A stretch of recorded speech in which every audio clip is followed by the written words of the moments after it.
আজকের ভিডিওটা হাসি কান্না মিলিয়েই।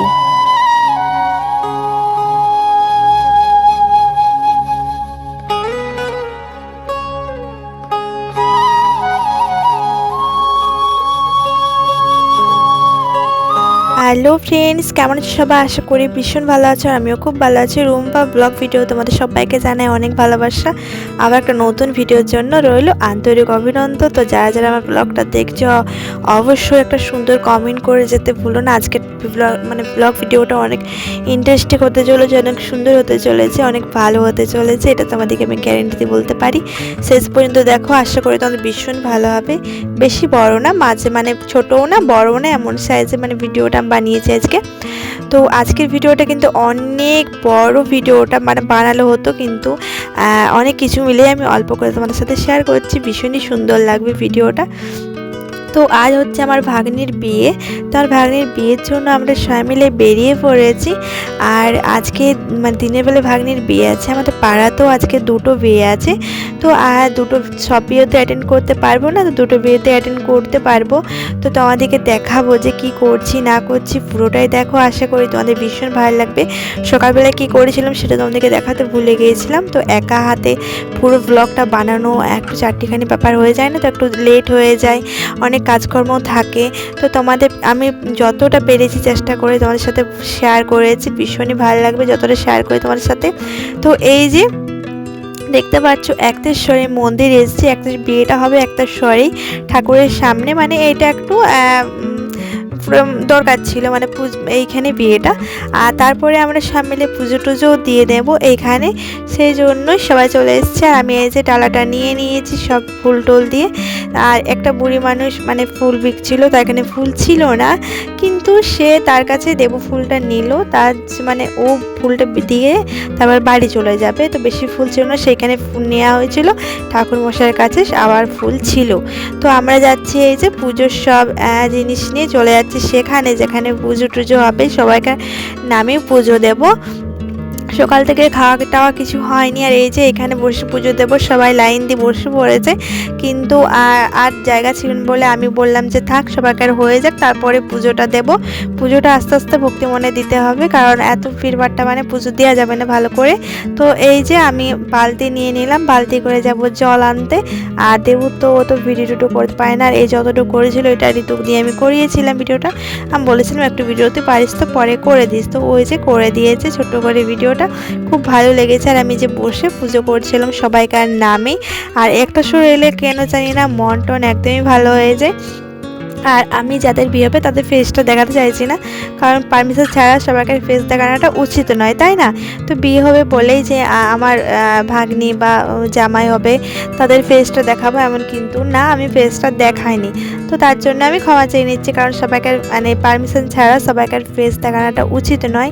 তো এই যে আমি পুজো করছি এখানে খুব ভালো করে, এখানে অনেকক্ষণ ধরে পুজো করেছিলাম। তো আর খুব ভালো লাগছিল পুজো, পুজো করলে না একটা আলাদা শান্তি চলে আসে। তারপরে এখানে পুজো টুজো করার পরে যাতারে ঘুরে টুরে ধূপ দেখিয়ে ভীষণ ভালো লাগছিল। সেটা তোমাদেরকে মনে হচ্ছে দেখাতে আমি ভুলে গিয়েছিলাম। এক হাতে যেহেতু ভিডিও করতে হয় সেই জন্যই ভুলে গিয়েছিলাম। আর আমি শাড়িটারি পরে এসেছিলাম। তো পাশের বাড়িতে বিয়েটা আছে, সেটাও তোমাদের গল্প স্বল্প শেয়ার করব, সেটাও তোমাদের ভীষণ ভালো লাগবে। আর এই ভিডিওটা কার কার ভালো লেগেছে অবশ্যই জানিও। দেখতে পাচ্ছ এখানে বিয়ে হচ্ছে। নিয়মকানুন তো অনেক আছে, যেহেতু বামুনদের বিয়ে, যজ্ঞি টজ্ঞি অনেক কিছুই হয়েছিল এখানে। তো যতটা পেরেছে তোমাদের সাথে শেয়ার করেছি। দেখতে পাচ্ছ এখানে আমার ভাগ্নির এগুলো কি একটা বলে সেটা ভুলে যাচ্ছি আমি এখন আপাতত। তা দেখতে পাচ্ছ এখানে যজ্ঞি হচ্ছে। আর এই যে কত সুন্দর, কিন্তু এই জায়গাটা ভীষণ ভালো লাগছিল বসে বসে দেখতে। তো তারপরে আমরা বিয়েটি কমপ্লিট হয়ে যাওয়ার পরে বাড়ি চলে যাচ্ছি, কারণ তখনই বেজে গেছিলো একদম 4টার মতন। দেখতে পাচ্ছ ঠাকুরের ফুল টুল নিয়ে আমরা বেরিয়ে পড়েছি, আমি দেবো আর রাজঋতু। আমার মশাই ওইখানে খেয়ে দিয়ে তারপরে বাড়ি চলে গেছে। আর খাওয়ান দাওয়ানটা এইখানে হয়েছিল, এই লজটাতে। এটা ভীষণই ভালো খাওয়া দাওয়াটাও হয়েছিল, একদম সিম্পলের মধ্যে খুব ভালো লেগেছিল খাওয়া দাওয়াটা আমার কিন্তু। আর এই যে দেখতে পাচ্ছ আমি, রাজ, ঋতু, দেবু বসে আছি। তো তারপরে আবার এসছিল যখন প্রচুর ভিড় হয়ে গেছিলো, আমরা একটু ঠিক টাইমে এসেছিলাম, ভালো করে মানে বসে একটু শান্তিতে খেতেও পেরেছি। একটু তাড়াতাড়ি থাকলে না ভালো করে খাওয়া যায় না, নিজের বাড়ির মতন তো না, একটু তাড়াতাড়ি ঝটপট খেতে হয় তাই না। তো ফাঁকা ছিল যেহেতু সবাই আসেনি, আমরা একটু তাড়াতাড়ি চলে এসেছিলাম। আর এই যে দেখতে পাচ্ছ তারপরে বর চলে যাচ্ছে, মানে সব রেডি হয়ে গেছে নিয়ম কারণ, তারপর সবাই চলে যাচ্ছে বাড়ি। আর আমিও তারপরে বাড়ি চলে এসেছিলাম, সন্ধ্যেবেলায় 7টার সময় বাড়ি এসেছিলাম।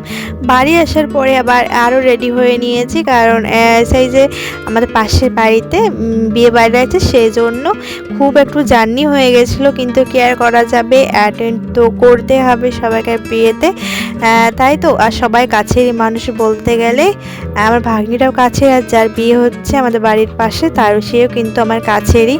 তো এই যে আমি রেডি হয়ে নিয়েছি, খুব ভালো করে সেজে নিয়েছি, আর না সাজলে হয়, সাজগোজ করে। আমি কিন্তু মেকআপ টেকআপ অতটা করি না, মেকআপটা করতে পছন্দ করি না। এই যে সেজে টেজে নিয়ে একটু ডান্স করে দিলাম, তোমাদেরকে দেখিয়ে দিলাম। তো তারপরে দেখতে পাচ্ছ এখানে চলে এসেছিলাম, আর আসার পরেই হচ্ছে চিকেন পকোড়া খাওয়া শুরু করে দিয়েছি। তারপরে ফুচকা খেয়েছিলাম স্টল থেকে, আর দই বড়া, অনেক কিছু ছিল, কিন্তু সবাই তো সব জিনিসটা পছন্দ করে না। আমার ফুচকাটা এই যে ফুচকাটা আর এই যে চিকেন পকোড়াটা বেশি ভালো লেগেছিলো।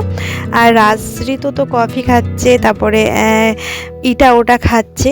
দেখতে পাচ্ছ এই যে ফুচকা নিয়ে নিয়েছি, আর এত সুন্দর লাগছিল না খেতে, কি বলবো, এক হাতে এত ভিডিওটা করতে হচ্ছিল, তারপরেই চলে এসেছিলাম খাওয়া দাওয়াতে। আর এই যে বসে পড়েছে, তারপরে আমাদের পাতা পরিষ্কার করে দিল, তারপরে আমাদেরকেও দিতে চলে আসবে আস্তে আস্তে খাবার। আর খাবারগুলো সত্যি ভীষণই টেস্টি হয়েছিল, ভীষণই খুব ভালো হয়েছিল। যেহেতু ভয়েসটা একটু পরেই দিচ্ছি তোমাদেরকে, ভিডিওটা তো আগেই হয়ে গেছে, তো খুব ভালো হয়েছিল। মাটনটা তো এত সুন্দর হয়েছিল, তোমরা আমার খাওয়াটা দেখেই বুঝতে পারবে। আর এই যে পেজটা দেখতে পাচ্ছ, এটাই কিন্তু আমি সেজেছিলাম এরকমভাবে। কীরকম সেজেছিলাম অবশ্যই জানিও যে আমাকে কীরকম লাগছিল। আর এই যে সব পরিবেশন করতে চলে এসছে সব এইটা ওটাকে দিতে। আর আমি এই যে এটা ভেবেছিলাম যে হয়তো ঝাল টাইপের হবে, কিন্তু না, মিষ্টি টাইপের হয়েছিল। আর আমি না মিষ্টিটা খেতে, মানে মাংস টাংসের মধ্যে মিষ্টি খেতে একদমই পছন্দ করি না। এমনিতে আমি মিষ্টি রসগোল্লা খেতে পছন্দই করি না, আমার শুকনো মিষ্টিটা বেশি ভালো লাগে। তো এই যে খাওয়া দাওয়া দেখতে পাচ্ছ সব দিয়ে চলে গেছে, আর আমি এদিকে শুরু করে দিয়েছি খাওয়াটা কিন্তু ভীষণই সুন্দর হয়েছিল, মানে খাওয়াটাও কিন্তু খুব জোর হয়ে গেছিলো। একটু দেখবে তোমার কোথাও খেতে গেলে একটু ভীষণই জোর হয়ে যায়, যে এত সুন্দর মাটনটা হয়েছিল, এত নরম, হাড়গুলো একদম খুলে রাখার মতন এত সুন্দর হয়েছিল, আমার কিন্তু ভীষণ ভালো।